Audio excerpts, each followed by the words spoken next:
Hey there everyone. Welcome back to another journey through the shadows of history. Tonight we're stepping into the world of the Vikings, into the cold mists of the North Sea, into the saga of one of the most enigmatic figures who ever lived. A man whose very name strikes a chord of fear and fascination across more than 1,000 years. A warrior who defied every expectation, who turned perceived weakness into legendary strength, who changed the course of British and Irish history forever. Tonight we're talking about Ivar the Boneless, leader of the Great Heathen Army. Before we begin, take a moment to get comfortable. Adjust your pillows, dim the lights if you haven't already. Maybe light a candle or turn on that soft lamp in the corner. Let the world outside fade away for a while. And if you're enjoying this journey through mythology and history, consider giving this video a like and subscribing to the channel, but only if it genuinely resonates with you. No pressure, just an invitation to join us on more of these explorations. Drop a comment too, let me know where you're watching from and what time it is in your corner of the world. It's always fascinating to see this community span the globe, united by curiosity and a love for the stories that shaped our world. Now settle in. Let your breathing slow. We have quite a tale ahead of us tonight. The story of Ivar the Boneless is not a simple one. It's layered with mystery, steeped in legend, and tangled up with some of the most violent and transformative events of the early medieval period. When we talk about Ivar, we're talking about a figure who exists in that fascinating grey zone between history and myth, where the written record blurs into saga, where archaeological evidence whispers secrets that the chronicles never quite captured. He was, by most historical accounts, a real person, a Viking chieftain of Danish origin who led one of the most significant invasions England had ever seen. But he was also something more than that, something that transcended the mundane reality of warfare and politics. He became a legend, a symbol, an archetype of Viking cunning and ferocity. His nickname alone, the Boneless, has puzzled historians and storytellers for centuries. Was he disabled? Was he extraordinarily flexible? Was it a mistranslation of something else entirely? We'll explore all these possibilities as we go. What we know for certain is that in the year 865, something unprecedented happened. A massive Viking force landed on English shores, and unlike the raiders who had come before, quick strikes for plunder and slaves, this army came to conquer, to stay, to reshape the political landscape of Britain entirely. And at the head of this force, alongside his brothers, was Ivar. The Great Heathen Army, as the terrified English called it, was no ordinary warband. It was a coalition, a gathering of warriors from across the Scandinavian world, united by purpose and, if the legends are to be believed, by revenge. The story goes that they came to avenge their father, the legendary Ragnar Lothbrok, who had supposedly been thrown into a pit of venomous snakes by the Northumbrian king Ella. Whether this tale is true or not, and honestly, the historicity is deeply questionable. It provided a powerful narrative that bound these warriors together. Over the next decade, Ivar and his brothers would tear through Anglo-Saxon England like a storm. They would topple kingdoms, execute kings, install puppet rulers, and fundamentally alter the trajectory of English history. By the time Ivar died in 873, he had earned a title that spoke to his unprecedented reach and power. The Irish annals called him King of the Norsemen of all Ireland and Britain. Think about that for a moment. Not just a king, but the king of all the Norse people in 2 entire regions. That's the kind of legacy we're dealing with here. But Ivar's story isn't just about conquest and violence, though there's plenty of both. It's about strategy and cunning. It's about how a man who may have been physically unable to walk became one of the most feared military commanders of his age. It's about how disability, in a culture that prized physical strength above almost everything else, somehow became secondary to brilliance of mind. It's about how legends are born from the intersection of real events and human storytelling. Tonight we're going to peel back the layers of this story. We'll examine what the historical sources actually tell us, sparse though they may be. We'll look at the archaeological evidence, from the mass grave at Repton, where some believe Ivar himself may be buried, to the Viking camps and settlements that mark the path of the Great Heathen Army across England. We'll explore the sagas and chronicles, those medieval texts that blend fact and fiction in ways that both illuminate and obscure the truth. And we'll ask the bigger questions. What drove these men to leave their homelands and seek conquest in foreign lands? What was it like to be a Viking warrior in the 9th century? How did the people of England experience this invasion? What happened to the culture, the language, the very fabric of society when Norse and Anglo-Saxon worlds collided? This is a story about power and its pursuit, about family legacy and the weight of living up to a legendary father, about revenge, both justified and excessive, about the creation of new political entities and the destruction of old ones, about cultural fusion and the birth of new identities. So take a deep breath. Let yourself sink a little deeper into wherever you're resting.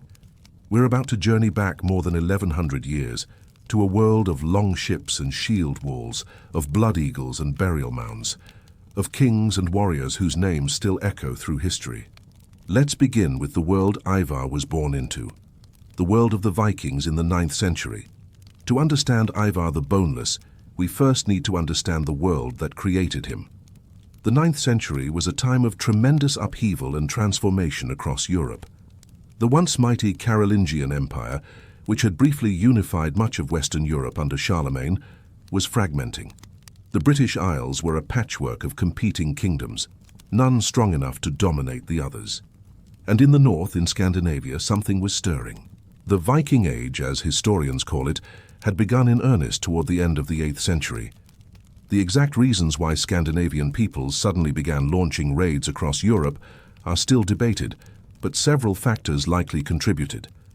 Population pressures in Scandinavia meant that land was becoming scarce, especially for younger sons who wouldn't inherit their father's farms. Technological advances in shipbuilding had produced the famous longships, vessels that could navigate both open ocean and shallow rivers, making previously inaccessible targets suddenly vulnerable. Political consolidation in Scandinavia itself was creating losers as well as winners, and those on the losing end often sought their fortunes elsewhere.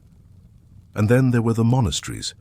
Christian Europe had grown wealthy, and much of that wealth was concentrated in religious houses, places that were largely undefended because, well, who would attack a house of God?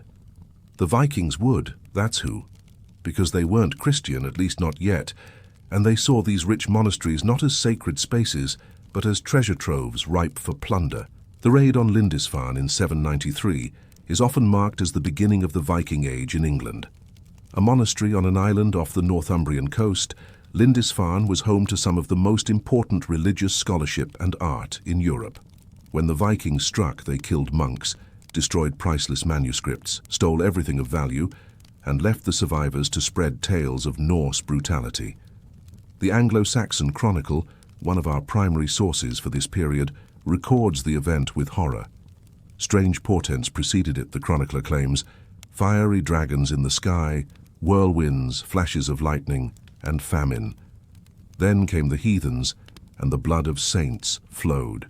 For the next 70 years, this pattern would repeat across England, Ireland, Scotland, and the continent. Viking raiders would appear without warning, strike fast and hard, and vanish before any organized defense could be mounted. They targeted monasteries, yes, but also trading centers, towns, and sometimes just farms and villages. They took slaves, which became a major part of their economy. They demanded tribute, payments of silver called Danegeld, to make them go away. And often they'd take the silver and come back anyway. But here's what's important to understand about these early raids. They were just that, raids, hit-and-run operations. The Vikings would arrive in summer when the seas were calm, spend a few months causing havoc, and return home with their plunder before winter. They weren't trying to conquer territory or establish permanent settlements. They were after portable wealth and enslaved people they could sell. England at this time was not England as we know it today. There was no unified English kingdom. Instead, the island was divided into several competing Anglo-Saxon kingdoms, collectively known as the Heptarchy, though the actual number varied over time. The major players were Northumbria in the north, a powerful kingdom that had once been the intellectual heart of Christian Europe; Mercia in the Midlands, which under kings like Offa had dominated much of Britain; East Anglia along the eastern coast, wealthy from trade and agriculture; Wessex in the south and southwest, which would ultimately prove to be the most resilient; and several smaller kingdoms including Kent, Essex, and Sussex, whose independence was often more theoretical than real. These kingdoms were constantly warring with each other, forming alliances, breaking them, marrying their royals to each other's families, and generally behaving like rival siblings, fighting over their inheritance. This disunity would prove to be their fatal weakness when the Great Heathen Army arrived. The people of these kingdoms were predominantly Anglo-Saxon, descendants of Germanic tribes who had invaded Britain centuries earlier when Roman rule collapsed. They spoke Old English, a Germanic language that would eventually evolve into the English we speak today, though they'd barely recognize it. They had converted to Christianity several centuries before, and the church was deeply embedded in their society, providing not just spiritual guidance, but also education, literacy, and political legitimacy for kings who ruled with the blessing of bishops and archbishops. Life for most people in 9th century England was agricultural and localized. You were born in a village, you worked the land that belonged to a local lord or thegn, you paid your taxes in labor and goods, and you probably never traveled more than a few miles from where you were born. The concept of England as a nation didn't really exist yet. Your identity was local, tied to your village and your lord and your king. But the aristocratic world, the world of kings and warriors and the great thegns who held power, that was a different story. These were men for whom honor and reputation were everything, men who lived by codes of loyalty and gift-giving that bound warriors to their lords. A good king was expected to be generous with rings and weapons and treasure, binding his followers to him through reciprocal obligations. In return, those warriors were expected to fight for him, to die for him if necessary, and to avenge his death if it came to that. This culture of honor and vengeance was something the Vikings understood perfectly, because they had essentially the same system. Viking society in 9th century Scandinavia was similarly stratified. At the top were kings and jarls, powerful lords who commanded the loyalty of free farmers and warriors. Below them were free men, farmers mostly, who owned their own land and had rights protected by law. And at the bottom were thralls, slaves who had no rights at all. It was possible to move between these categories. A successful warrior could earn enough wealth and reputation to rise in status. A farmer who fell into debt might lose his freedom and become a thrall. Religion permeated Viking life just as Christianity permeated Anglo-Saxon life, but it was a very different religion. The Norse believed in a pantheon of gods: Odin, the All-Father, god of wisdom, war and death, who hung himself from the world tree to gain knowledge; Thor the Thunderer, protector of mankind, wielder of the mighty hammer Mjolnir; Freya, goddess of love and fertility, but also of war and death; Loki the Trickster, whose schemes would ultimately bring about Ragnarok, the end of the world. Death in battle was glorious for a Viking warrior. Those who died with weapons in hand would be chosen by Odin's Valkyries to feast in Valhalla until Ragnarok, when they would fight alongside the gods in the final battle. This belief system produced warriors who were genuinely fearless in combat, or at least that's what their enemies believed. The berserkers, warriors who worked themselves into trance-like fury, were said to feel no pain and fight with superhuman strength. But the Vikings weren't just warriors and raiders. They were also traders, explorers, and settlers. Their ships carried not only warriors, but also merchants, craftspeople, and eventually farmers looking for new land. They established trading networks that stretched from Baghdad to the British Isles. They discovered and settled Iceland and Greenland. They reached North America centuries before Columbus. They were poets and storytellers, with a rich tradition of oral history that would eventually be written down in the sagas. The ships themselves deserve special mention. The Viking longship was a masterpiece of engineering, sleek and fast, shallow-drafted enough to navigate rivers but seaworthy enough to cross oceans. They could be rowed in calm waters or when quick maneuvering was needed. But they also had a large square sail for ocean voyaging. The prow, often carved with elaborate dragon or serpent heads, gave them their fearsome appearance. A fully crewed longship could carry anywhere from 30 to 60 warriors, and they traveled in fleets. So when we talk about the Viking raids on England, we're talking about a culture that valued martial prowess, that had the technology to strike anywhere along the coast or up navigable rivers, that sought wealth and glory and land, and that saw the fragmented kingdoms of Britain as opportunities waiting to be seized. For 70 years, those opportunities were seized in piecemeal fashion. A monastery here, a town there, tribute extracted, slaves taken, and then back to Scandinavia with the spoils. The English kingdoms developed some defences, watch systems along the coasts, better communication between kingdoms, fortified towns called burhs. But these measures were always reactive, always playing catch-up to the Viking raiders who chose when and where to strike. And then in 865 everything changed, because in that year the Vikings didn't come to raid. They came to stay, they came to conquer, and they brought with them a force unlike anything England had ever seen. The Anglo-Saxon Chronicle, our primary English source for these events, calls them the Heathen, the Great Heathen Army. The name tells you everything you need to know about how the English viewed them. They were great, meaning large and powerful and terrifying. They were heathen, meaning pagan, worshippers of false gods, outside the community of Christian civilization. And they were an army, not a raiding party, not a temporary nuisance, but a force that intended to stay, to fight, to win. The size of this army is debated. The Anglo-Saxon Chronicle doesn't give us precise numbers, and the sagas written down centuries later tend toward exaggeration. Modern historians estimate anywhere from a few hundred to several thousand warriors, with the most commonly cited figures ranging between 1,000 and 3,000. That might not sound like much by modern standards, but in the context of 9th century warfare, it was enormous. Most battles of this period involved forces in the hundreds, not thousands. An army of even 1,000 well-equipped, experienced Viking warriors was a force that could defeat any single Anglo-Saxon kingdom. But numbers alone don't explain the success of the Great Heathen Army. What made them truly formidable was their unity of purpose, their leadership, and their strategy. Unlike previous Viking raids, which were essentially independent entrepreneurs out for personal gain, the Great Heathen Army was a coordinated effort. Different warbands, different leaders, all working together toward common goals. And chief among those leaders was Ivar the Boneless. But before we dive into Ivar's role in all this, we need to talk about the legend that supposedly brought the Great Heathen Army to England in the first place. We need to talk about Ivar's father, the legendary Viking king Ragnar Lothbrok, and his infamous death in a pit of snakes.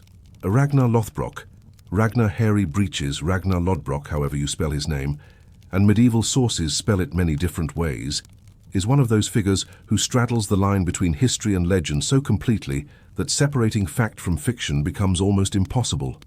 He's become famous in recent years thanks to the television series Vikings, but the historical Ragnar, if there even was a single historical Ragnar, is far more elusive and far more complicated than any TV show could capture.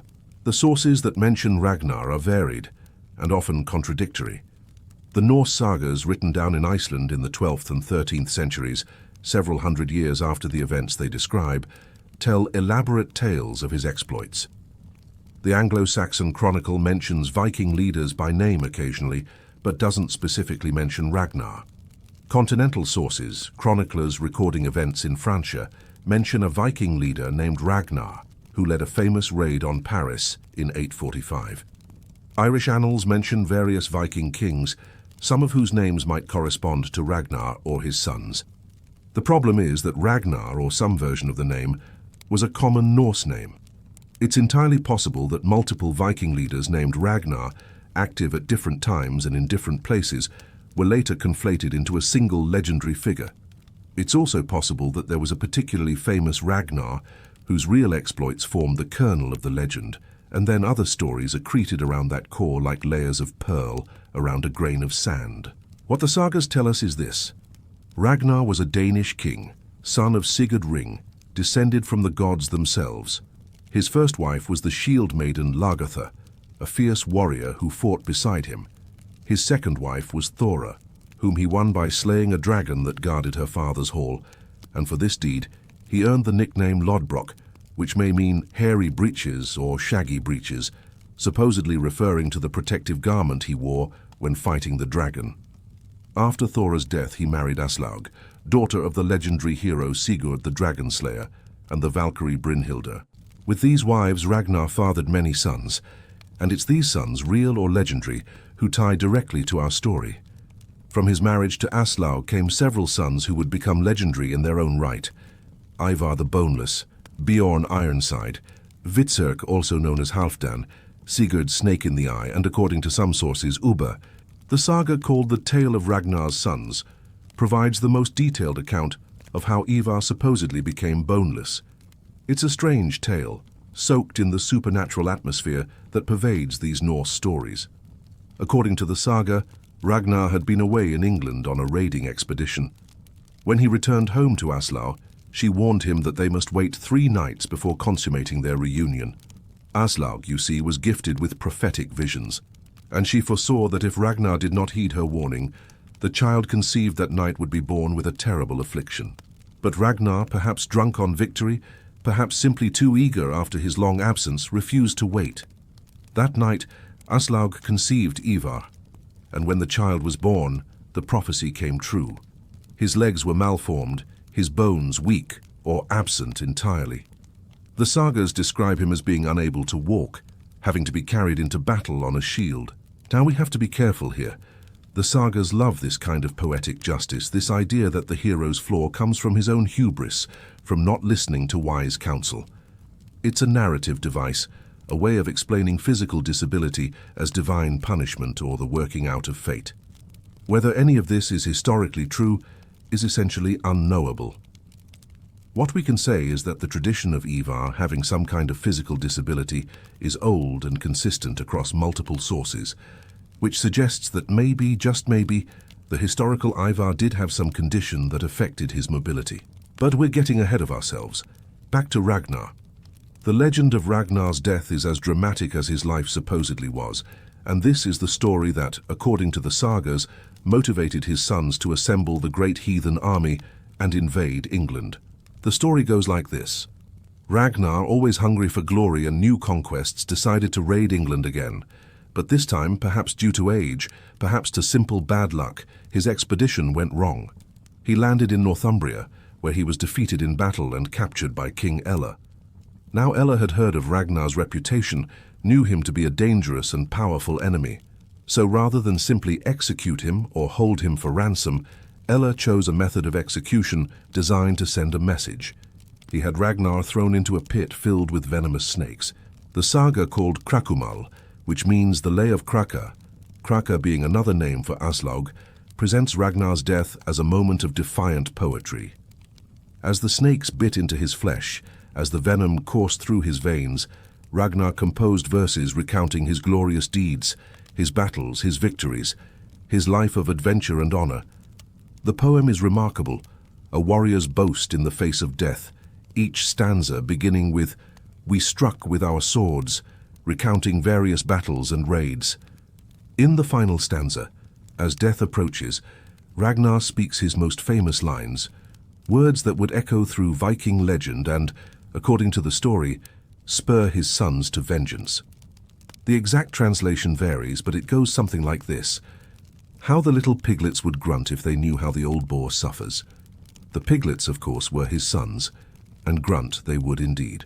When news of Ragnar's death reached Denmark and Scandinavia, when his sons learned that their father had been killed in such a dishonorable way by an English king, they swore vengeance. They began gathering warriors, calling in favors, forging alliances. The result would be the Great Heathen Army, and their target would be England, and specifically Northumbria, and more specifically King Ella himself. It's a compelling story. It has all the elements of great myth, the great hero, the tragic death, the son seeking revenge, the build-up to a war that will reshape kingdoms. And for centuries, historians largely accepted this as the basic truth of why the Great Heathen Army invaded England in 865. But here's the problem. There's very little contemporary evidence that any of this actually happened. The Anglo-Saxon Chronicle, written much closer to the events than the Icelandic sagas, mentions the arrival of the Great Heathen Army in 865, but gives no reason for the invasion. It doesn't mention Ragnar at all, and it certainly doesn't mention any revenge motive.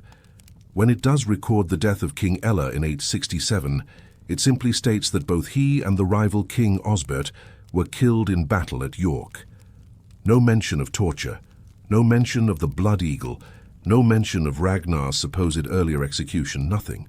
The sagas themselves are problematic as historical sources.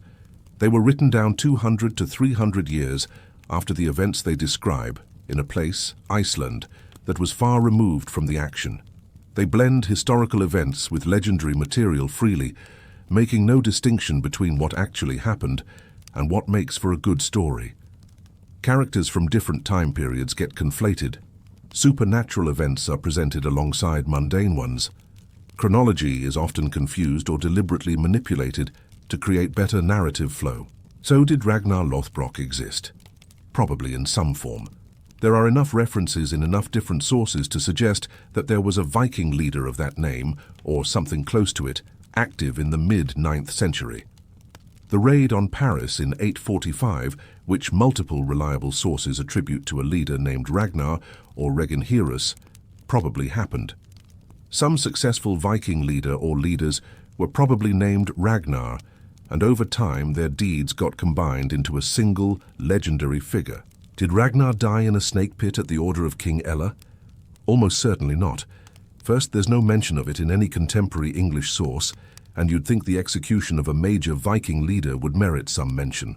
Second, there's no archaeological or historical evidence that execution by snake pit was a method used in Anglo-Saxon England. It appears in several Norse sagas, but always as a legendary or mythological motif, often borrowed from earlier Germanic legends. The story of Gunnar in the snake pit from the Volsunga saga, for instance, which predates the Ragnar material, may have provided a template that later storytellers applied to Ragnar. Third, the timeline doesn't quite work. If Ragnar died in 865, as the saga suggests, then the Great Heathen Army arriving that same year and immediately conquering most of England makes a certain narrative sense. But continental sources suggest that Ragnar, or a Ragnar, was still alive and raiding in Francia in the 840s and 850s. He either died much earlier than 865, or possibly not at all by the time the Great Heathen Army landed, or he wasn't the father of the leaders of that army. So why does the legend persist? Why did the saga writers present it as fact? Because it provides meaning and motivation for one of the pivotal events of the Viking Age. The conquest of much of England by the Great Heathen Army fundamentally changed the political and cultural landscape of Britain. The establishment of the Danelaw, the territory where Norse law and custom held sway, persisted for generations and left permanent marks on English language, culture, place names, and social structure. Such a momentous event demanded an explanation equal to its importance. A raid for plunder, too mundane; political expansion and colonization, too abstract. But vengeance for a murdered father, that's a story people can understand, can feel in their bones. It transforms a complex historical event driven by economic, political, and demographic factors into a human story of family loyalty and honor. It gives the invasion a noble purpose, at least from the Viking perspective. The saga writers were crafting history as literature, creating meaning through narrative. They were less interested in precise historical accuracy than in creating stories that spoke to deeper truths about heroism, honor, family, and fate. And in that, they succeeded brilliantly. The story of Ragnar Lothbrok and his death in the snake pit, his sons swearing vengeance, has endured for 1,000 years precisely because it's such a powerful narrative. But for our purposes, for understanding the historical Ivar the Boneless, we need to set aside the legend and look at what we can actually verify. And what we can say with reasonable confidence is this: in 865, a large coalition of Viking forces, led by warriors including Ivar, Halfdan, and Ubba, who may or may not have been brothers, invaded England. Whether they were the sons of a king named Ragnar, we can't say for certain, though it's possible. Whether they were motivated by revenge for their father's death, we don't know, though it makes a good story. What we do know is that they came, they conquered, and they changed England forever. And among them, Ivar stood out as a leader of particular cunning and ability. Despite whatever physical challenges he may have faced, he became one of the most feared and successful military commanders of his age. That's not legend, that's history. So let's talk about the mystery at the heart of Ivar's story, the nickname that has puzzled and fascinated historians for more than a millennium. Let's talk about what it meant to be boneless in the Viking Age. Few historical nicknames have generated as much speculation and scholarly debate as Ivar's epithet, the Boneless. In Old Norse, he was Ivar hinn beinlausi, which translates quite directly to Ivar the Boneless, or possibly Ivar without legs, since the Old Norse word bein can mean either bone or leg. But what did this actually mean? What was the author of this nickname trying to convey? The most literal interpretation, the one that persists in popular imagination and in the sagas themselves, is that Ivar had some form of physical disability that affected his bones or legs. He couldn't walk, or walked with great difficulty. He had to be carried into battle on a shield or in a cart. His bones were weak, malformed, or perhaps entirely absent in his lower body. From a modern medical perspective, several conditions could produce symptoms that might be described as being boneless. The most commonly cited is osteogenesis imperfecta, also known as brittle bone disease. This genetic disorder affects the body's ability to produce collagen, resulting in bones that break easily, often from minimal trauma. Severe cases can result in hundreds of fractures over a lifetime, leading to bowing of the legs, shortened stature, and eventually, inability to walk. If Ivar did have osteogenesis imperfecta, particularly a severe type, it would explain both the nickname and the fact that he survived to adulthood. People with this condition can have normal intelligence and lifespan. It's the skeleton that's affected, not the mind. And if Ivar's brilliant strategic mind compensated for his physical limitations, it would explain how he rose to prominence in a culture that prized physical prowess. Imagine for a moment what that would have been like. To be born into a warrior culture with a body that couldn't fight. To be the son of a legendary king, expected to lead men into battle, to earn glory with sword and axe, but to be unable to even stand without assistance. In most cases, a child born with severe disabilities in Viking Age Scandinavia might not have survived infancy. The sagas themselves hint at this, with Ragnar contemplating killing the infant Ivar before being unable to bring himself to do it. But if Ivar survived, if he was protected because of his royal birth, he would have had to find other ways to prove his worth.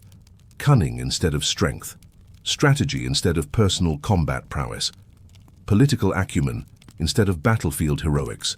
And according to both the sagas and the historical record, Ivar excelled at precisely these things.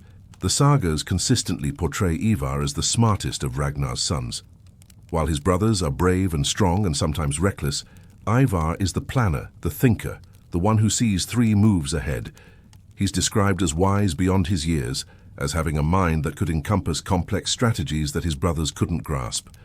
He's the one who advises caution when his brothers want to rush into battle. He's the one who devises clever plans and tricks to deceive enemies. One famous saga episode describes how Ivar negotiated with King Ella after supposedly arriving in England.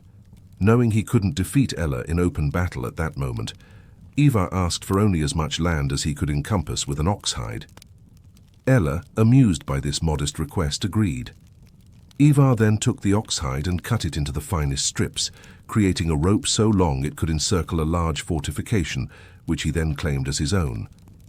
It's essentially the same story told about Dido founding Carthage, and it's probably just as legendary, but it illustrates how the sagas portrayed Ivar as clever, cunning, always using his mind to overcome obstacles that others would tackle with brute force. If this is true, if Ivar really was physically disabled and rose to power through intelligence and strategy, it's an extraordinary story. It would make him one of the rare examples in medieval history of a disabled leader achieving great military success, a challenge to the assumption that physical might was the only path to power in warrior cultures. But here's where it gets complicated.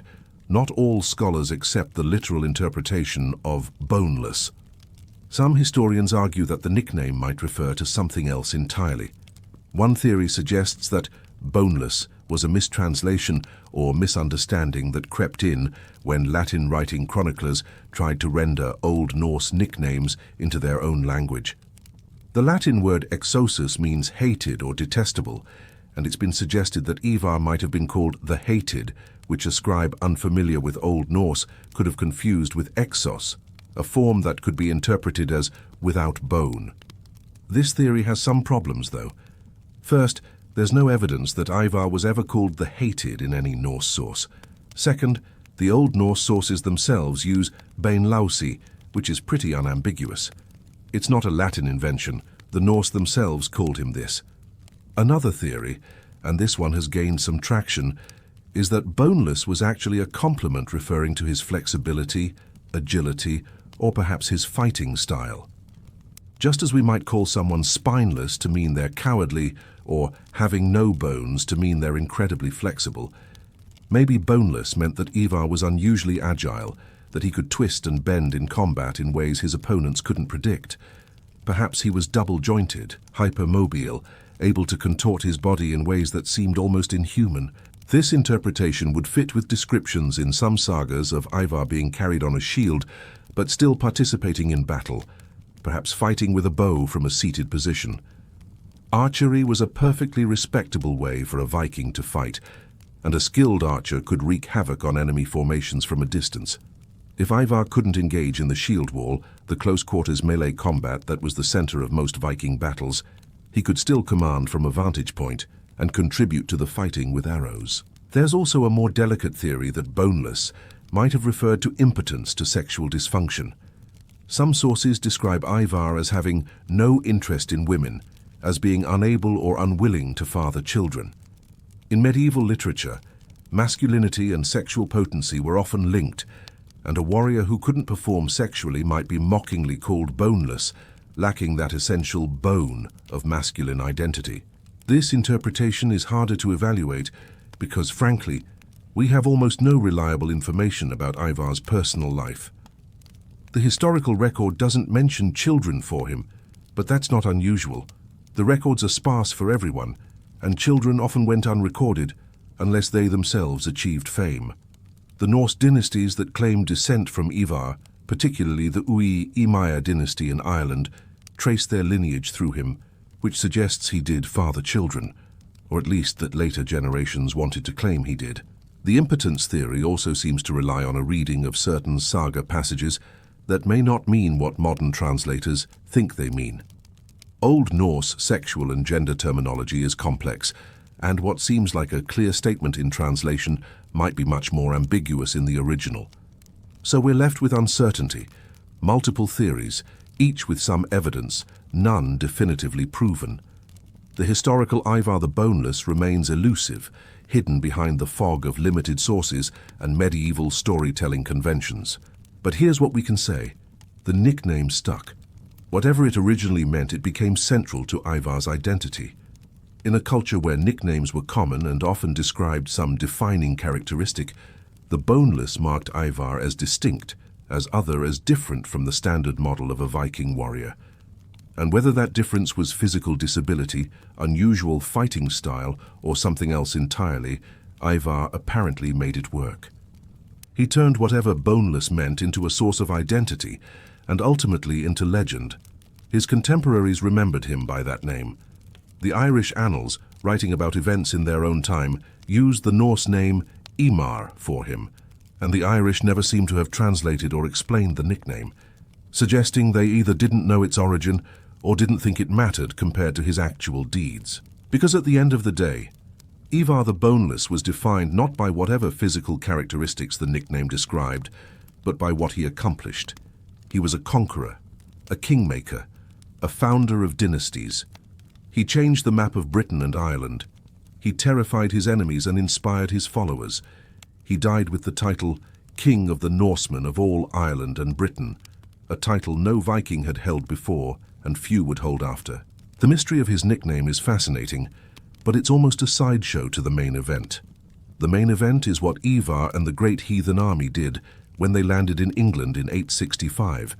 The main event is how a force of Viking warriors conquered 3 Anglo-Saxon kingdoms in as many years and came close to conquering the 4th. So let's turn to that story. Let's talk about the Great Heathen Army, how it was assembled, why it came, and what happened when it crashed like a storm onto English shores. The winter of 864 to 865 must have been a time of intense activity in the Norse world. Messages were being carried between Denmark, Norway, and the Viking settlements in Ireland and Scotland. War bands were being assembled, ships were being prepared, Provisions gathered, alliances negotiated. Something unprecedented was taking shape, a unified effort by Viking leaders who normally competed with each other for glory and plunder. The sources don't tell us exactly how the army came together, but we can infer the process from what we know about Viking society and politics. Someone, probably multiple someones, put out a call for warriors and leaders to join a great expedition to England. The prospect must have been enticing, a chance for wealth, for land, for glory, for all the things that motivated Viking warriors to leave home and seek their fortunes in foreign lands. According to Norse tradition, the leaders were brothers, sons of Ragnar Lothbrok, Ivar the Boneless, Halfdan Ragnarsson, and Ubba. Some sources also mention Bjorn Ironside and Sigurd Snake in the Eye, though these two seem to have been active elsewhere at this time, possibly still in the Mediterranean where they'd been raiding. Other Viking leaders almost certainly joined with their own warbands, but these three names, Ivar, Halfdan, and Ubba, are the ones most consistently associated with the Great Heathen Army. Whether they were actually brothers is disputed. As we've discussed, the connection to Ragnar Lothbrok is itself questionable, but what matters is that they presented themselves as brothers, as a unified family seeking vengeance and conquest. This narrative would have been powerful for rallying warriors to their cause. The idea of avenging a murdered father resonated deeply in a culture where blood feuds and family honor were paramount. The army itself was probably drawn from across the Norse world. The English called them Danes, and many were probably from Denmark, but contemporary sources also mention Norwegians and Swedes. Vikings who had been operating in Ireland and Scotland joined the effort.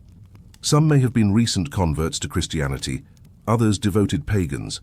Some were professional warriors, career raiders who'd been plying their trade for years. Others were farmers and traders looking for an opportunity to acquire land or wealth. A few may have been young men seeking adventure and their first taste of battle. Modern estimates of the army's size vary wildly, from a few hundred to several thousand. The Anglo-Saxon Chronicle doesn't give us numbers, and when medieval chroniclers do provide numbers, they're usually exaggerated, sometimes wildly so. The archaeological evidence from the size of winter camps and burial sites suggests a force in the low thousands, probably between 1,000 and 3,000 warriors at its peak, with numbers fluctuating as warbands joined or left over the years. That might seem small by modern standards, but context matters. The Anglo-Saxon kingdoms could field armies of similar or even larger size if they mobilized their full military forces, but they rarely did. The Fyrd, the Anglo-Saxon militia system, required free men to serve for short periods, usually to defend their own region. Gathering a large army and keeping it in the field for extended periods was logistically difficult and politically complicated. Kings relied on their professional retinues, their household warriors, which numbered in the dozens or low hundreds. The Vikings had a significant advantage in that they were a unified force under consistent leadership, while the English kingdoms were politically divided and often more concerned with each other than with external threats. A Viking army of 1,000 men, well-equipped, experienced, and unified in purpose, could defeat an English kingdom's forces and then move on to the next target before anyone could organize a unified English response. The longships that carried the Great Heathen Army to England would have been an impressive sight. Dozens of vessels, perhaps more than 100, each carrying 30 to 60 warriors with their weapons, armor, provisions, and loot. The ships would have been beached at landing sites all around the English coast, but the main landing appears to have been in East Anglia, in the region around modern-day Norfolk and Suffolk. The timing was strategic.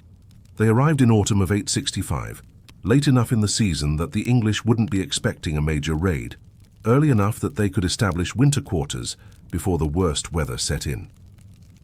This immediately signaled something different. Previous Viking raids had been summer affairs.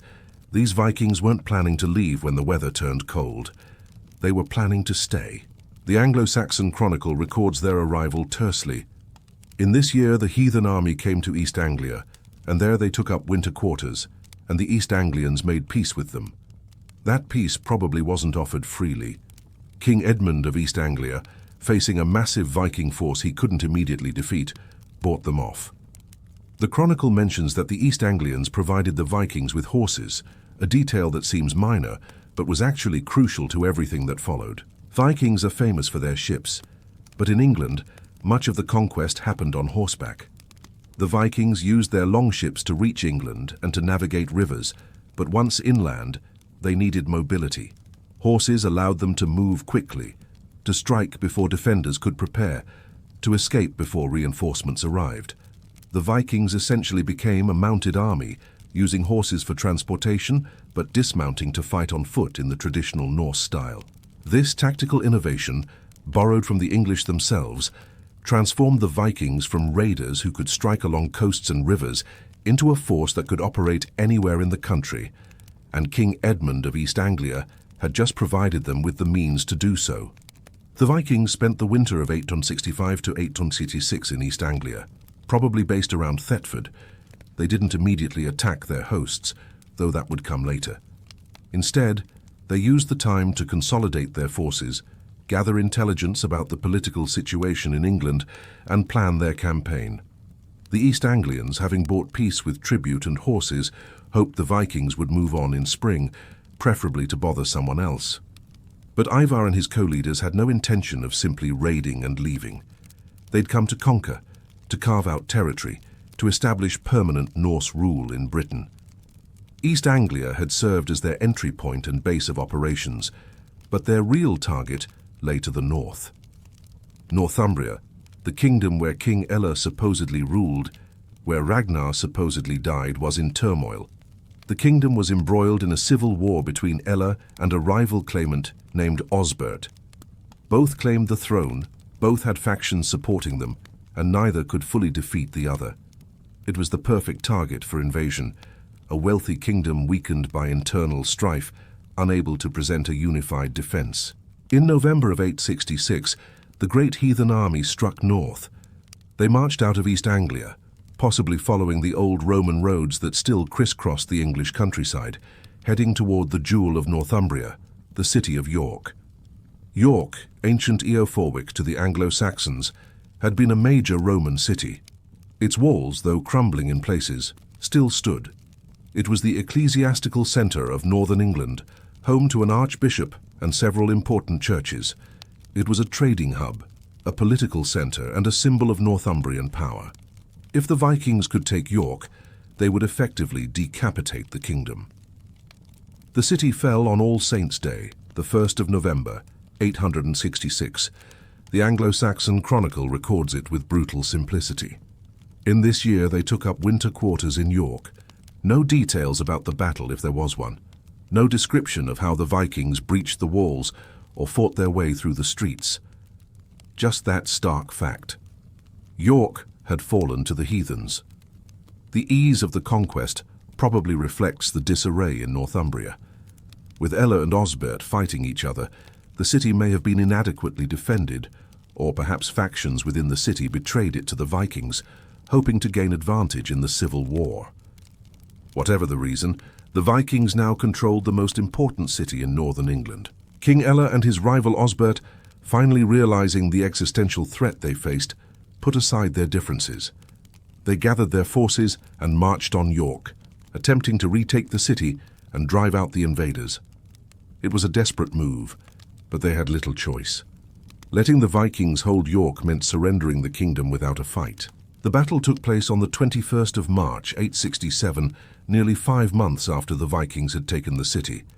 The English forces managed to breach the city walls, possibly through gates that the Vikings had left deliberately open, drawing the English into a trap. Once inside, the battle turned into a brutal melee in the narrow streets of York. Both Ella and Osbert died in the fighting. The Anglo-Saxon Chronicle notes their deaths with what must have been deep shock for the English, and both the kings were killed and the survivors made peace with the enemy. With both claimants to the throne dead, Northumbrian resistance collapsed. The Vikings had conquered the kingdom. To maintain a semblance of local administration, they installed a puppet king, a Northumbrian nobleman named Ecgbert, who was willing to rule under Viking authority. He would collect taxes on their behalf, maintain order, and ensure that Northumbria provided resources to support the Viking army. This pattern of installing puppet rulers in conquered kingdoms would become a hallmark of the Viking conquest. They didn't need to rule directly, at least not at first. They just needed to ensure that the kingdoms they conquered provided them with wealth and support while they moved on to the next target. And now, with Northumbria subdued, the Great Heathen Army turned its attention to the other Anglo-Saxon kingdoms. Mercia and Wessex lay to the south. East Anglia, which had initially hosted them, would eventually be conquered as well. The great campaign of conquest was underway, and Ivar the Boneless was at its center, his strategic mind guiding the army's movements, his cunning ensuring their success. The speed and efficiency of the conquest must have been terrifying for the English. In less than 2 years, the Vikings had gone from landing in East Anglia to conquering the most powerful kingdom in the north, and they showed no signs of stopping. The conquest of York was complete, but the story of what happened next, particularly what happened to King Ella, is where history and legend intertwine most dramatically, because according to Norse tradition, Ivar the Boneless took his revenge on Ella for the death of Ragnar Lothbrok in the most brutal way imaginable, through the ritual execution known as the Blood Eagle. Before we dive into that horrific topic, let's establish what we actually know about the fate of Ella and the situation in York after the battle. The Anglo-Saxon Chronicle, our most reliable contemporary English source, simply states that both kings, Ella and Osbert, were killed in the fighting when they tried to retake York. It doesn't mention torture, doesn't mention any special treatment of Ella's body, doesn't connect his death to any earlier execution of Ragnar. They fought, they lost, they died. That's all we get from the English perspective. But Norse sources, particularly the sagas, tell a very different story. According to these accounts, Ella was captured alive during or after the battle. He was brought before Ivar and his brothers, and there he faced judgment for the death of their father. The execution method allegedly used was the Blood Eagle, one of the most notorious and controversial elements of Viking lore. The term itself, Blood Eagle or Blodern in Old Norse, appears in several medieval Icelandic texts, always in the context of revenge executions of high-status prisoners. The procedure, as described in the sagas, was horrifying. The victim would be placed face down, and the executioner would use a sharp blade, probably a sword or large knife, to cut the ribs away from the spine on both sides. The ribs would then be pulled outward and upward, creating a shape reminiscent of wings. Finally, the lungs would be pulled out through the opening, completing the eagle image. Some accounts add that salt was rubbed into the wounds to increase the agony. The victim, according to these accounts, would be alive throughout much of this process, dying either from blood loss, shock, or when the lungs were finally removed. It was designed to be both maximally painful and maximally humiliating, a death that communicated utter contempt for the victim, while satisfying the executioner's desire for vengeance. For centuries, historians debated whether the Blood Eagle was a real practice or a literary invention, a gruesome metaphor that later scribes misunderstood as literal description. The debate was fierce because the evidence is so contradictory. On one hand, the Blood Eagle appears in multiple Norse texts from the 12th and 13th centuries.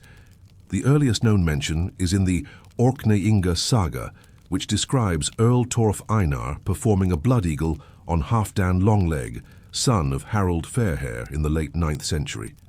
The tale of Ragnar's sons describes it being done to King Ella. Other sagas mention it in passing as a known method of execution. The consistency of these references suggests it wasn't just one saga writer's invention.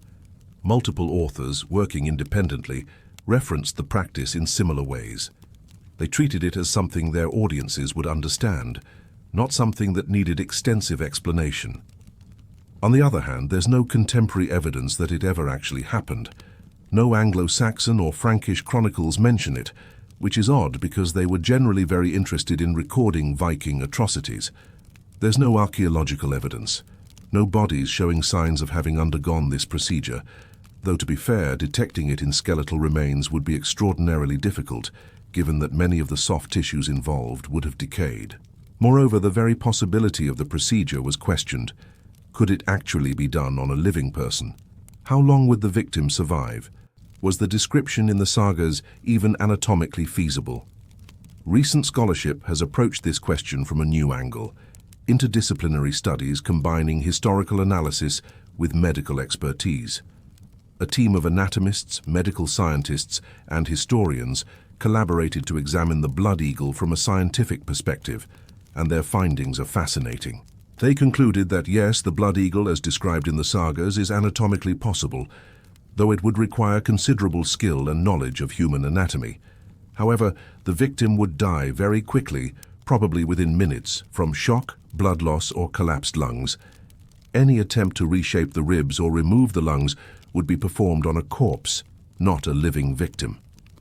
The dramatic scenes described in the sagas, with the victim alive and conscious throughout the procedure, are almost certainly embellishments. So could Ivar have ordered a blood eagle performed on Ella?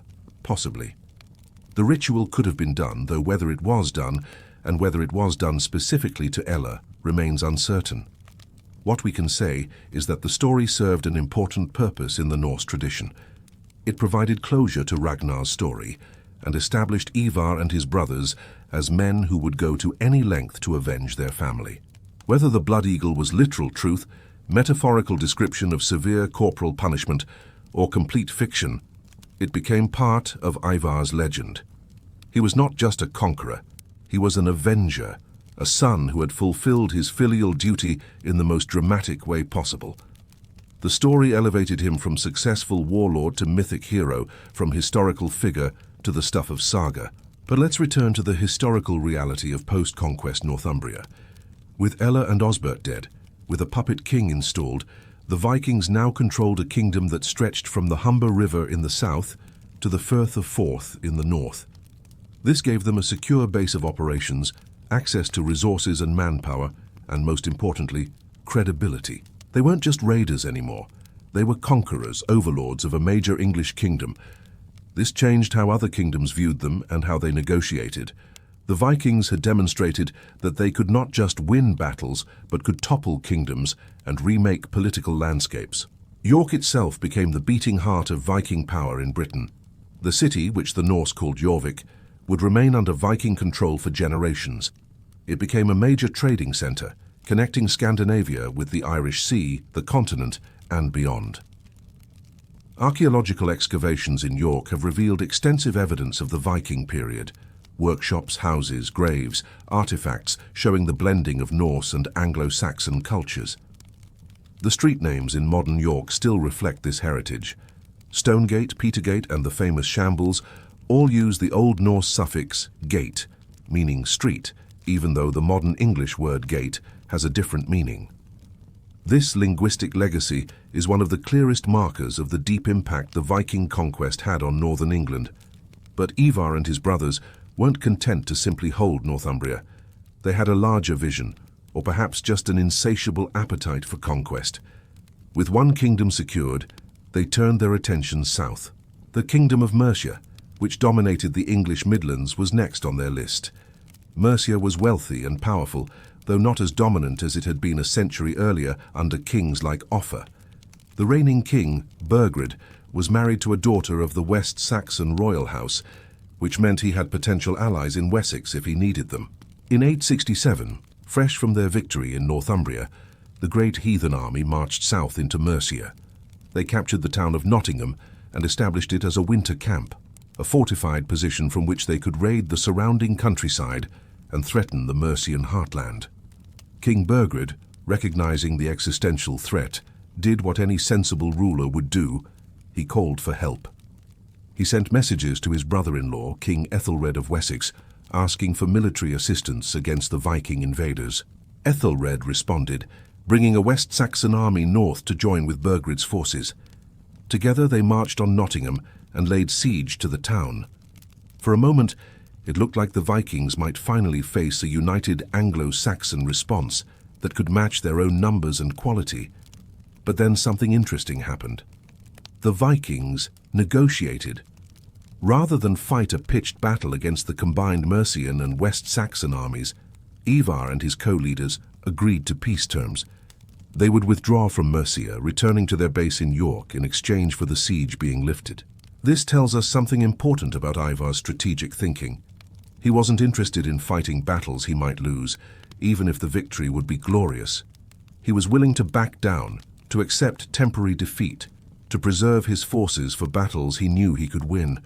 This pragmatism, This willingness to negotiate and make tactical retreats is one of the reasons the Great Heathen Army was so successful over such a long period. The Anglo-Saxons, for their part, probably counted this as a victory.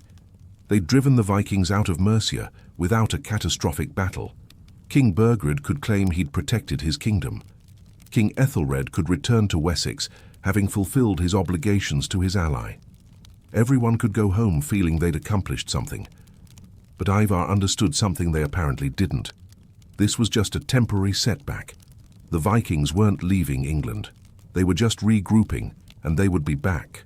The Great Heathen Army spent the winter of 867 to 868 in York, consolidating their hold on Northumbria, gathering intelligence, planning their next moves.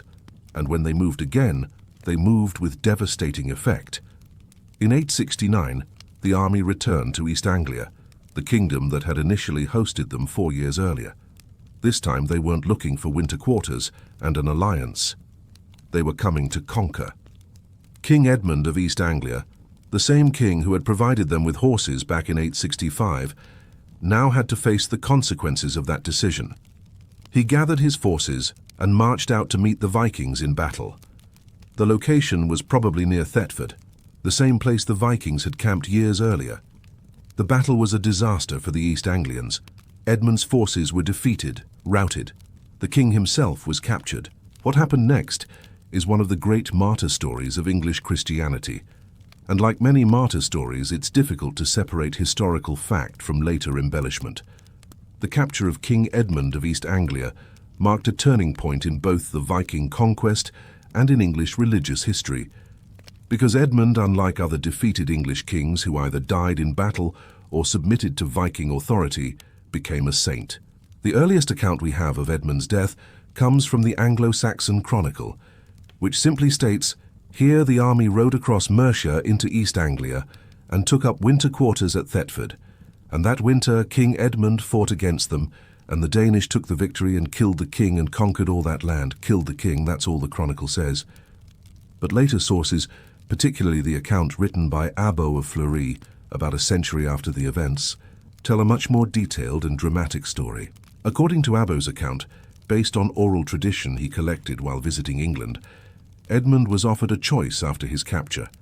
He could renounce Christianity, rule as a client king under Viking authority, and live. Or he could refuse, maintain his Christian faith and die. Edmund, portrayed as deeply pious and unwilling to compromise his religious principles, refused. He would not deny Christ. He would not bow to pagan overlords. He would not purchase his life with apostasy. For this refusal, according to the legend, the Vikings subjected him to a ritualized execution. They tied him to a tree and used him for archery practice, shooting arrows into his body while he prayed aloud. When he still refused to renounce his faith, they beheaded him. His followers later found his head being guarded by a wolf, reunited it with his body, and buried him. Miracles began occurring at his tomb, and Edmund was eventually canonized as a saint and martyr. This story became immensely popular in medieval England. Edmund was venerated as a saint throughout the Middle Ages, with his shrine at Bury St. Edmunds becoming one of the most important pilgrimage sites in the country. He was considered a patron saint of England, until he was eventually displaced by St. George in the 14th century. But as with so many medieval martyr stories, we have to approach it with caution. The historical Edmund almost certainly existed, and was almost certainly killed by the Vikings in 869. But the details of his death, the dramatic confrontation, the arrow-riddled martyrdom, the talking head guarded by a wolf, all these elements come from accounts written decades or centuries after the fact, shaped by hagiographical conventions and the needs of the Christian community to have heroic saints who resisted paganism. What's particularly interesting about Edmund's cult is that it developed in territory that was under Viking control.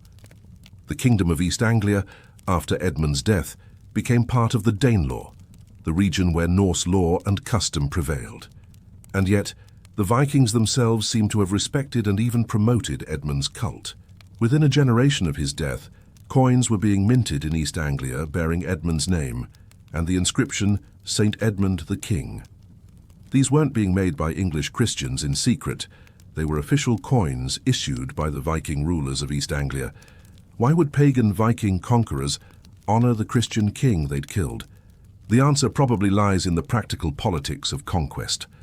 The Vikings might have controlled East Anglia militarily, but they were a minority of the population.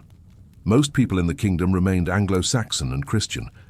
By respecting and even promoting the cult of St. Edmund, the Viking rulers could win the acceptance, or at least the acquiescence, of their subjects. Edmund became a symbol not just of English Christianity, but of a shared East Anglian identity that could encompass both Anglo-Saxons and Vikings. This pattern of cultural integration and adaptation would characterize much of the Viking settlement in England. The conquerors didn't simply impose their own culture wholesale.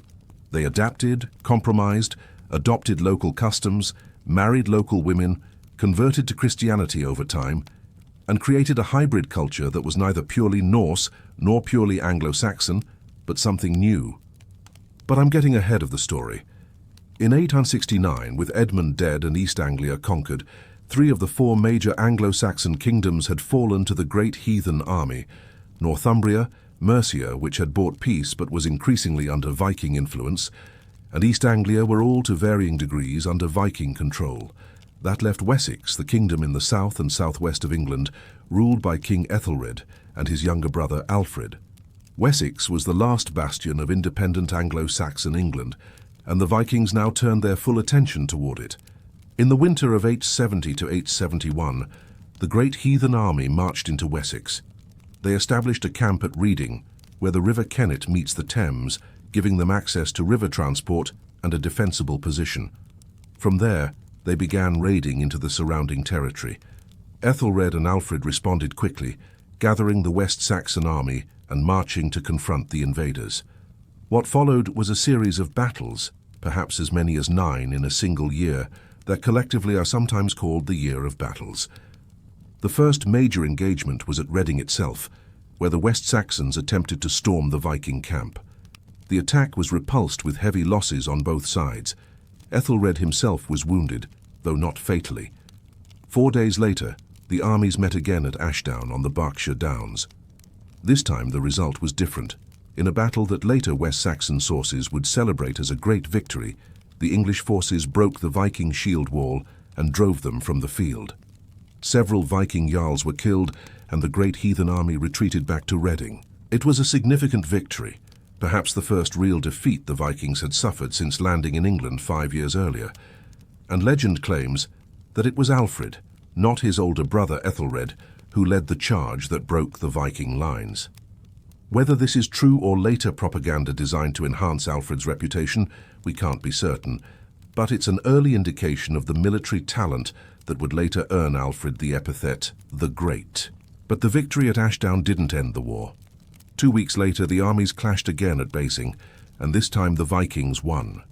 2 months after that, at an unknown location the Chronicle calls Miratun, they fought to a draw. And then, in the midst of this campaigning, King Ethelred died. Not in battle, but probably of wounds sustained in earlier fighting, or possibly of disease. Alfred, his younger brother, became King of Wessex at one of the darkest moments in its history. Alfred immediately faced a crisis. His kingdom was exhausted, his army depleted, and the Vikings showed no signs of giving up. In desperation, he negotiated a peace treaty, probably paying the Vikings a substantial sum to withdraw from Wessex and leave him in peace. This is where Ivar the Boneless disappears from the English historical record. The Anglo-Saxon Chronicle continues to track the movements of the Great Heathen Army, but it no longer mentions Ivar by name. Halfdan takes over as the primary leader mentioned in English sources. Ivar simply vanishes from the narrative. Where did he go? What happened to him? The answer, most historians now believe, is that Ivar returned to Ireland, to Dublin, where he had been active before the Great Heathen Army invaded England. Because at exactly the time Ivar disappears from English sources, a powerful Viking king named Eymar reappears in Irish sources after a several-year absence. The Irish annals record events in Ireland with reasonable contemporaneous accuracy, and they mention a Viking king Eymar, sometimes spelled Ivar, who was active in Dublin and the Irish Sea region from the 850s onward. This Eymar disappears from the Irish records around 864, right about the time the Great Heathen Army was assembling, and he reappears in 870, right about when Ivar disappears from English records. The timing is suggestive but not proof. However, there's more. The Emer of the Irish annals is described in terms that match what we know about Ivar the Boneless from English and Norse sources. He was a powerful military leader. He was involved in major campaigns. He formed alliances with other Viking leaders, particularly someone named Amlaib, identified as Olaf the White, the Norse king of Dublin. And in 870, Emer and Olaf launched one of the most ambitious Viking campaigns of the era, a joint invasion of the Kingdom of Strathclyde in what is now Scotland, culminating in a 4-month siege of Dumbarton Rock.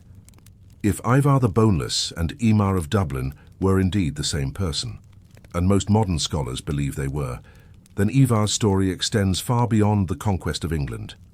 He was a figure whose influence spanned the entire Irish Sea region, a power broker who could coordinate military operations across multiple kingdoms and seas. Let's talk about the Irish sea world of the 9th century, because it's a fascinating and often overlooked part of the Viking story. Dublin, the city we know today as the capital of Ireland, was in the 9th century a Viking creation. The Norse founded it as a trading post and military base in 841, and it quickly grew into one of the most important centres of Viking power in the west. From Dublin, Norse kings controlled much of the eastern coast of Ireland, raided inland kingdoms, and launched expeditions across the Irish Sea to Scotland, Wales, and northern England. The Vikings who settled in Ireland didn't remain purely Norse for long. They intermarried with Irish nobility, adopted some Irish customs while maintaining their Norse identity, and created a hybrid culture that historians call Norse Gaelic. The Uí-Emer dynasty, the descendants of Emer or Ivar, would exemplify this cultural fusion. Olaf the White, Emer's partner and possibly his brother or close kinsman, was the dominant Viking king in Dublin during the 860s. The Irish annals describe him as son of the king of Lochlann, Lochlann being the Irish term for the Scandinavian homeland, probably Norway. Together, Olaf and Emer dominated Irish politics through a combination of military force, strategic alliances with Irish kings, and ruthless elimination of rivals. They raided monasteries and royal sites, not randomly but strategically, targeting centers of power and wealth. In 863, they desecrated the ancient burial mounds of the Boyne Valley, tombs that were already more than 3,000 years old, looting whatever treasures had been placed there millennia earlier. It was a symbolic act, demonstrating that nothing in Ireland, no matter how ancient or sacred, was beyond their reach. But by 869, Olaf and Emer's dominance in Ireland was being challenged. Irish kings were learning to fight back, forming coalitions, fortifying their settlements. The easy pickings of the early Viking raids were gone. It was time to look for new opportunities. The Kingdom of Altclut, as the Britons called it, or Strathclyde, controlled southwestern Scotland around the River Clyde. Its capital and fortress was Dumbarton Rock, a massive volcanic plug rising from the point where the River Leven meets the Clyde. A natural fortress that had been fortified and inhabited for centuries. Dumbarton Rock had withstood attacks before. It had been besieged by Picts and Angles in 756, but had held out. Its position made it nearly impregnable, accessible only by narrow paths up the steep rock faces, supplied by a well that ensured the garrison could hold out indefinitely.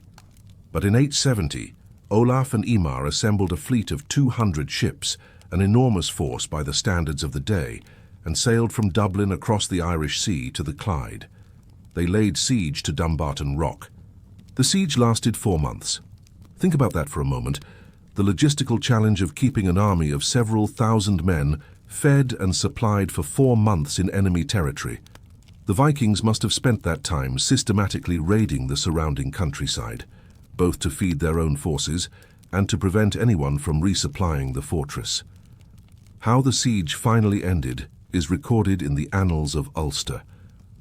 Amlaib and Emer returned to Dublin from Scotland with 200 ships, and they brought with them in captivity to Ireland a great prey of Angles and Britons and Picts. The well had run dry. The defenders, dying of thirst, had no choice but to surrender. The Vikings sacked Dumbarton, taking everything of value and, most importantly, capturing hundreds of people who would be sold as slaves. The slave trade was a major part of the Viking economy, and Dublin was one of the most important slave markets in the Western world. The captives from Dumbarton, skilled craftspeople, warriors, and nobility who could be ransomed, would have represented enormous wealth. The fall of Dumbarton was a catastrophe for the Britons of Strathclyde. Their capital destroyed, their king either killed or captured, their kingdom's power broken. Strathclyde would survive, but it never fully recovered, gradually falling under the influence of the emerging Scottish kingdom to the north. For Eamar and Olaf, it was the capstone of their partnership. They returned to Dublin in triumph, wealthy and powerful, at the height of their influence. But then both men disappear from the historical record in quick succession. Olaf vanishes from the Irish annals after 871, possibly returning to Norway, possibly killed in Scotland. Different sources give contradictory accounts. And in 873, the Annals of Ulster record the death of Eamar with a remarkable epitaph. Imhar, rex Nordmanorum totius Hiberni and Britanni, uitam finuit. Eamar, king of the Norsemen of all Ireland and Britain, ended his life. King of the Norsemen of all Ireland and Britain. That's an extraordinary title, one that no Viking before him had claimed and few after him would hold. It suggests that at the time of his death, Eamar Ivar was recognized as the paramount Norse leader across the entire Irish Sea region, from Dublin to York, from the Hebrides to Northumbria. The cause of his death isn't recorded in the Irish annals, but an entry in the fragmentary Annals of Ireland, compiled later but based on older sources, describes a king of Leithland, often identified with Eamar, dying of a sudden and horrible disease. Some scholars have speculated that this disease, whatever it was, might actually explain the nickname Boneless. Perhaps Ivar had some chronic condition that affected his bones or mobility, but didn't kill him until late in life. If he died of complications related to such a condition, it would tie together the mysterious nickname with the recorded cause of death. But this is speculation. What we can say with confidence is that in 873, somewhere in Ireland, probably in Dublin, Eamar died. And with his death, one of the most remarkable military careers of the Viking Age came to an end. But the dynasty he founded was just beginning. The Ui Eamar, the descendants of Eamar, would dominate the Irish Sea region for generations. They would rule Dublin almost continuously for the next 2 centuries. They would control York intermittently throughout the 10th century. They would be kings in the Hebrides, in the Isle of Man, in parts of Scotland and northern England. They would intermarry with Irish and Scottish royalty, creating family connections that spanned the entire region. The Ui Eamar represented something new in the medieval world, a Norse Gaelic elite that was neither purely Viking nor purely Celtic, but a fusion of both. They spoke Old Norse and Gaelic, they worshipped Norse gods, and then converted to Christianity. They used Norse and Irish artistic styles, Norse and Irish legal customs, Norse and Irish military tactics. In many ways, the Ui Eamar dynasty was Ivar's most lasting legacy, more enduring than any of the kingdoms he conquered, more influential than any of the battles he won. By that measure, Ivar succeeded spectacularly. His story has been told and retold for more than 1,000 years. His dynasty shaped the history of Ireland, Scotland and England for generations. His name is still known, still spoken, still researched and debated. In the warrior culture he came from, that kind of lasting fame was the highest achievement, worth more than any amount of gold or any number of conquered kingdoms. The Great Heathen Army that Ivar led changed the map of Britain. It ended the independence of ancient kingdoms, kingdoms that had stood for centuries. It brought Norse culture and language and people into the heart of England, creating the hybrid Anglo-Norse culture that would characterize much of northern and eastern England for the rest of the Middle Ages and beyond. It established trading cities that became economic engines. It created political entities, like the Kingdom of York, that would persist for generations. The conquest forced the surviving Anglo-Saxon kingdom Wessex to transform itself, to become more centralized, more militarized, more administratively sophisticated.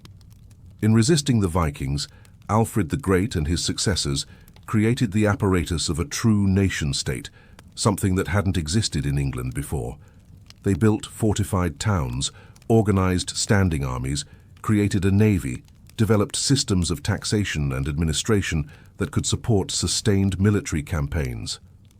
When Alfred's grandson Ethelstan finally reconquered the Danelaw in the early 10th century, unifying all of England under one crown for the first time, he was able to do so partly because the Viking conquest had already broken down the old kingdom boundaries, had already created a situation where unified rule was possible. The Vikings had destroyed the old order, and in doing so, they'd created the opportunity for a new one. But the Viking influence didn't end with political conquest. The cultural exchange that occurred when Norse and Anglo-Saxon peoples lived alongside each other, intermarried, traded, fought, and eventually merged, enriched both cultures. The English language gained thousands of Norse loanwords, not just occasional borrowings but core vocabulary and grammatical structures. English place names across huge swathes of the country still reflect Norse settlement patterns. English law absorbed Norse legal concepts. English art incorporated Norse motifs and styles. In Ireland, the impact was different, but no less profound. The Norse didn't conquer Ireland the way they conquered much of England, but they fundamentally altered Irish society. Before the Vikings, Ireland had no towns in the modern sense, no urban centres.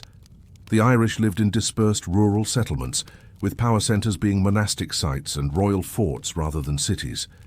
The Vikings brought urbanism to Ireland, creating Dublin, Waterford, Wexford, and other towns that became and remain the commercial and administrative centres of the island.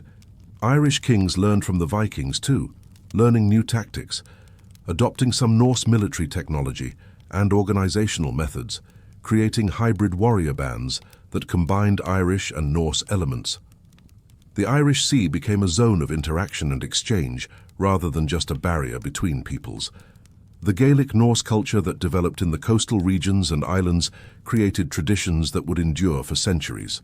In Scotland, the Norse settled the islands so thoroughly that in some regions, particularly the northern Isles of Orkney and Shetland, Gaelic was almost entirely replaced by a Norse language called Norn, which survived into the 18th century. The Western Isles, the Hebrides, became a mixed Gaelic-Norse culture zone, where the two traditions blended so thoroughly that it became difficult to separate them. The Kingdom of the Isles, which emerged from this mixed culture, was a significant power in Scottish and Irish sea politics for centuries. Its rulers, possibly descended from Ivar's dynasty, controlled crucial sea routes and commanded formidable naval forces. When the Kingdom of Scotland eventually absorbed these territories, it absorbed not just land, but a maritime tradition and a hybrid culture that enriched the broader Scottish identity. Looking at the broader sweep of European history, the Viking Age, which Ivar's generation dominated, represented a crucial transitional period. The old Roman world, which had collapsed in Western Europe centuries earlier, had been replaced by a patchwork of Germanic kingdoms, Celtic kingdoms, Slavic principalities, and various other political entities. The Vikings, with their mobility and their willingness to raid, trade, and settle across vast distances, created connections between these different regions. Viking traders moved goods from Baghdad to Dublin, from Constantinople to York. Viking warriors served as mercenaries and imperial guards in distant lands. Viking settlers carried Scandinavian culture to Russia, the British Isles, Iceland, Greenland, even briefly to North America. In doing so, they helped create a more interconnected medieval world. The conversion of the Vikings to Christianity, which occurred gradually over the 9th, 10th, and 11th centuries, brought Scandinavia into the broader European Christian world. The dynasties that Ivar's generation founded, including the Ui-Imir, were among the first to convert, seeing Christianity as a way to integrate with the societies they'd conquered while maintaining their distinct identity and power. This conversion wasn't a simple replacement of one religion with another. Norse Christian culture retained elements of the old pagan traditions, the warrior ethos, the importance of honor and fame, the acceptance of violence as a legitimate political tool. Christian Vikings were still Vikings, still warriors, still traders and raiders when opportunity presented. But they were now part of the Christian Commonwealth of Europe, able to make alliances and treaties on a different basis, able to draw on the administrative and intellectual resources of the Church. The sagas that preserved Ivar's legend were written down by Christian Icelanders, descendants of Viking settlers who had converted to Christianity but who still remembered and honored their pagan past. These saga writers saw no contradiction in celebrating the deeds of pagan ancestors while themselves being Christian. They understood that their culture was a product of both traditions, that the Viking Age heroes, for all their violence and paganism, were their ancestors, the founders of their society. This complex relationship with the past, this ability to honor ancestors while acknowledging their differences from the present, created a remarkably rich literary tradition.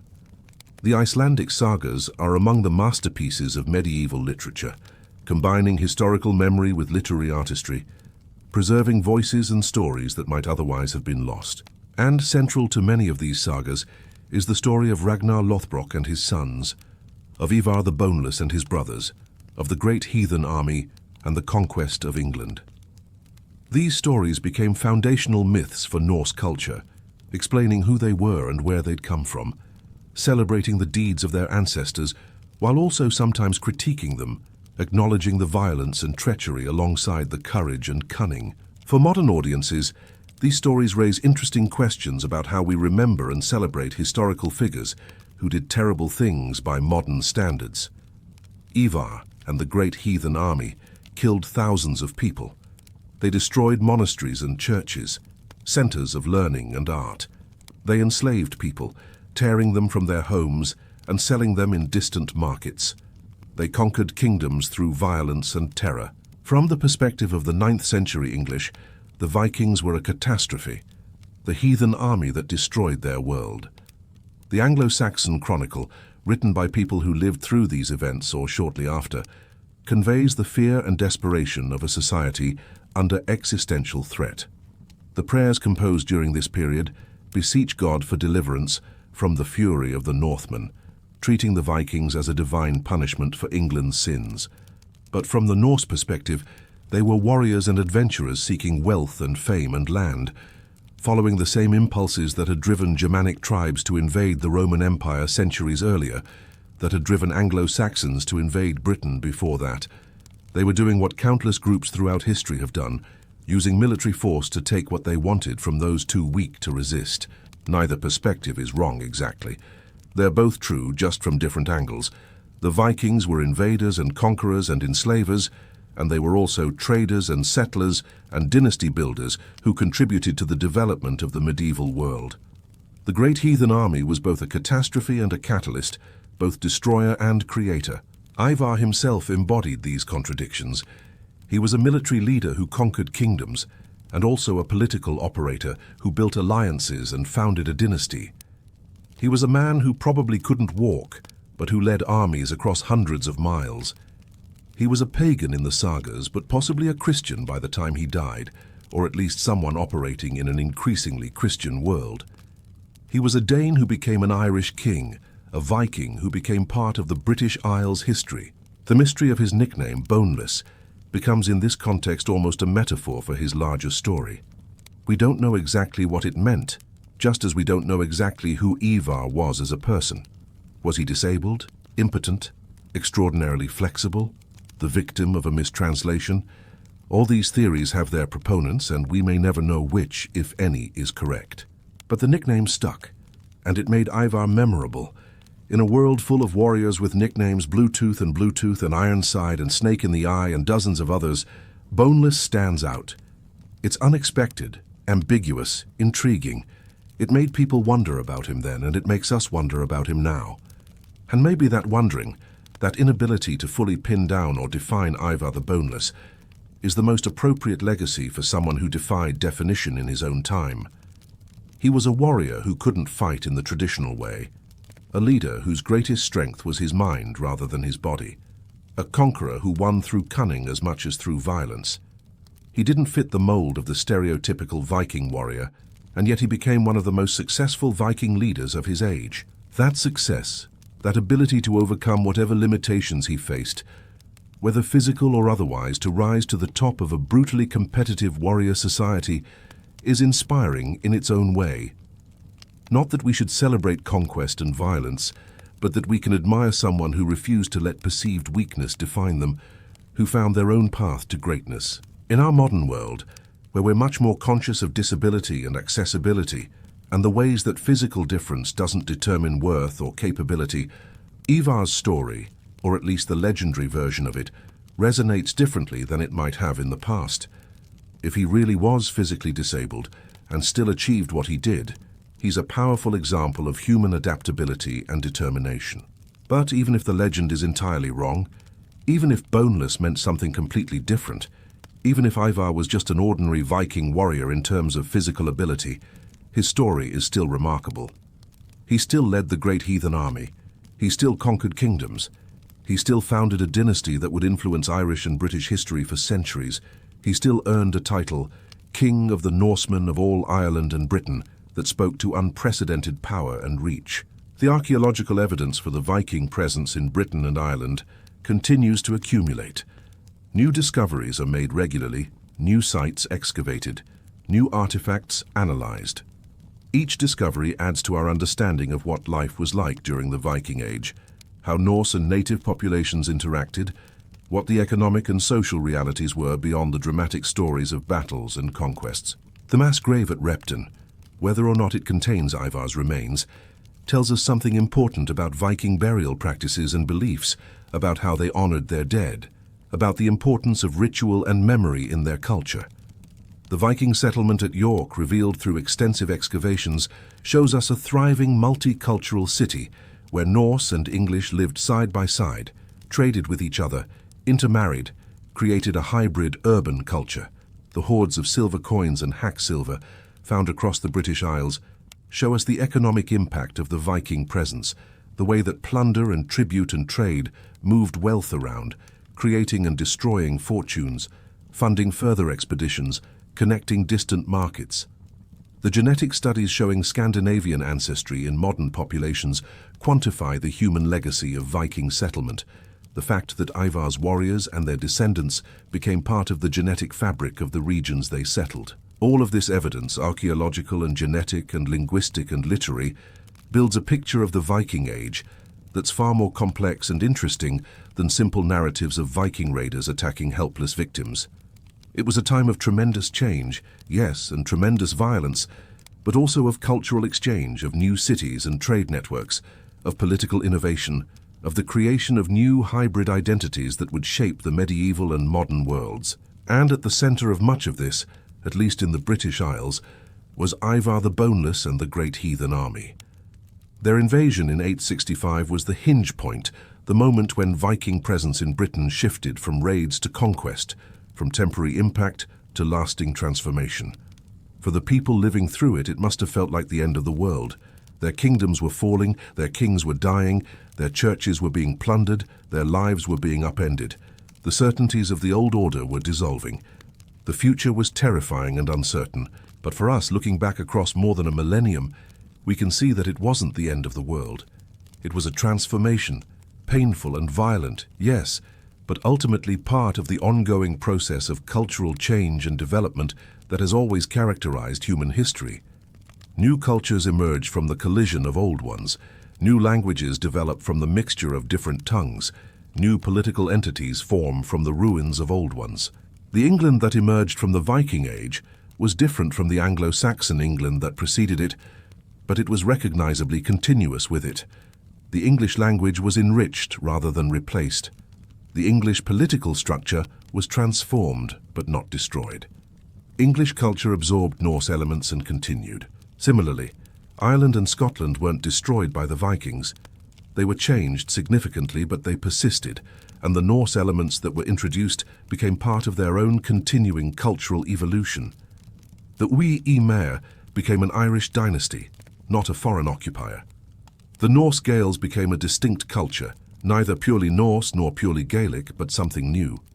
This process of cultural synthesis, of different peoples learning to live together and eventually merging into new identities, is one of the great themes of human history. It's happening all around us even now, as globalization brings different cultures into contact, as migration creates new multicultural societies, as old boundaries and categories break down and new ones form. The Viking Age is distant from us, removed by more than 1,000 years, and by enormous changes in technology and social organization and worldview. But in some ways, the human dynamics it reveals are timeless.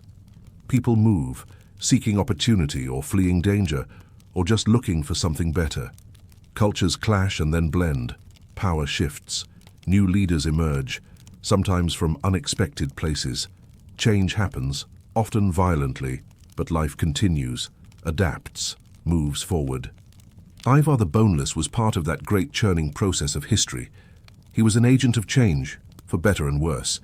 He destroyed things and built things. He killed people and created dynasties.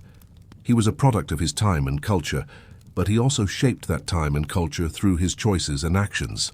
We remember him not because he was a good person by modern standards, he almost certainly wasn't, but because he was consequential, because his life and deeds had ripple effects that are still felt today in the languages we speak, the cities we live in, the genetic heritage we carry, the stories we tell. And maybe, just maybe, we remember him because his story, with all its mysteries and ambiguities, speaks to something universal about the human condition. The person who overcomes adversity to achieve greatness, the outsider who becomes a leader, the person whose very name becomes a puzzle that historians debate for centuries. These are archetypes that resonate across cultures and time periods. Whether the historical Ivar actually fit these archetypes, or whether the saga writers and later storytellers shaped his legend to fit them, the result is the same. A figure who fascinates us, who makes us wonder, who draws us into the past, to try to understand who he really was and what his life really meant. So here we are, more than 11 centuries later, still talking about Ivar the Boneless, still wondering what boneless really meant, still debating whether he's buried at Repton or Dublin or somewhere else entirely, still studying the impact of the Great Heathen Army on British and Irish history, still telling and retelling his story in history books and television shows and YouTube videos about mythology and history. Ivar has achieved the immortality that Viking culture prized above all else. His name lives on, his deeds are remembered. The dynasty he founded shaped history long after his death. By the standards of his own culture, he was supremely successful. And for us trying to understand the past, trying to make sense of how the modern world came to be, Ivar's story is an important piece of the puzzle. Not because he was the only important figure of his age, there were many others, but because his life and legend illuminate broader patterns, show us how individuals and larger historical forces interact, demonstrate the ways that conquest and culture and identity all interweave. The Viking Age eventually ended. The last great Viking invasion of England came in 1066, when Harald Hardrada of Norway invaded northern England, only to be defeated at Stamford Bridge by Harold Godwinson, just days before Harold himself was defeated by William the Conqueror at Hastings. That same year, 1066, often marks the end of the Viking Age, though of course cultural influence and dynastic connections continued long after.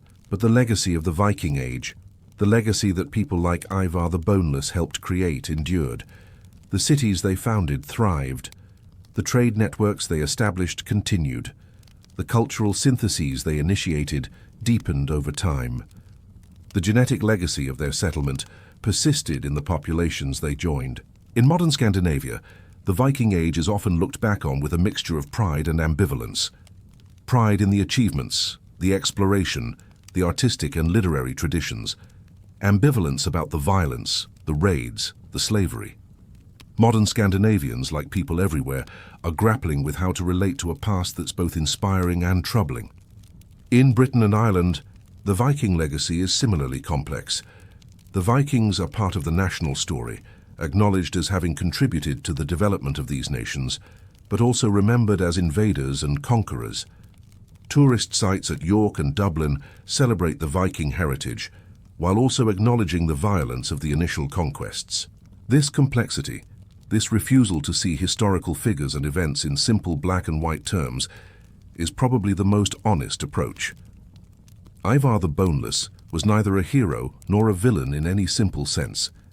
He was a human being operating in the context of his time, following the values of his culture, pursuing his own ambitions and in the process, changing the world. We can study him, try to understand him, even be fascinated by him without necessarily celebrating everything he did. We can acknowledge both the harm caused by the Viking conquests and the cultural richness that eventually emerged from the interaction of Norse and native populations. We can hold multiple perspectives at once, seeing the Viking Age from different angles, understanding that historical truth is usually more complex than any single narrative can capture. And so we come to the end of our journey. We've traveled from the mists of Viking Age Scandinavia to the battlefields of England, from the halls of Dublin to the mass grave at Repton. We've explored sagas and chronicles, archaeological evidence and modern historical analysis. We've pondered the mystery of a nickname that has puzzled historians for more than a millennium. We've traced the rise and endurance of a dynasty that would shape the Irish Sea region for centuries. Ivar the Boneless remains, in the end, somewhat unknowable. The sources are too sparse, too contradictory, too shaped by literary conventions and political agendas to give us a clear picture of the man himself. We have the skeleton of his story, the major events and accomplishments, but the flesh and blood person, his thoughts and motivations and inner life, remain beyond our reach. But perhaps that's appropriate for someone called the Boneless, someone whose very nature was ambiguous and undefined. He was a leader who might have been unable to walk, a warrior who won battles with his mind, a Viking who became an Irish king, a pagan who founded a dynasty that converted to Christianity, a historical figure who became a legendary hero. He was all these things and none of them, both more and less than the legends claim. He was human, which means he was complicated, contradictory, capable of both greatness and cruelty, driven by both noble and base motivations. Like all of us, only writ large, his actions magnified by the power he wielded and the important moment in history when he lived. His story reminds us that history is made by people, by individuals making choices, pursuing ambitions, responding to circumstances. Yes, there are larger forces at work, demographic pressures, economic trends, cultural movements, but these forces manifest through the actions of specific people, and those people, their talents and flaws and decisions, matter. Ivar the Boneless mattered. His choices shaped events. His leadership changed the course of British and Irish history. His dynasty endured for centuries. His name echoes down through more than a millennium. He achieved the kind of lasting fame that his culture valued most highly. And now, as we close this chapter, as we prepare to return to our own time and our own concerns, we carry with us the story of Ivar and the Great Heathen Army. We carry the knowledge of how profoundly the 9th century shaped the world we live in, how the Viking conquest of England contributed to the emergence of England as a nation, how the Norse settlements created cities and trade networks that still structure our world. We carry too a sense of the complexity of the past, the way that historical figures like Ivar defy easy categorization, the way that events like the Viking conquest had multiple causes and multiple effects, created both destruction and creation, harm and benefit, depending on whose perspective you take. History isn't simple. People aren't simple. The Viking Age wasn't a time of simple good versus evil, civilization versus barbarism, Christianity versus paganism.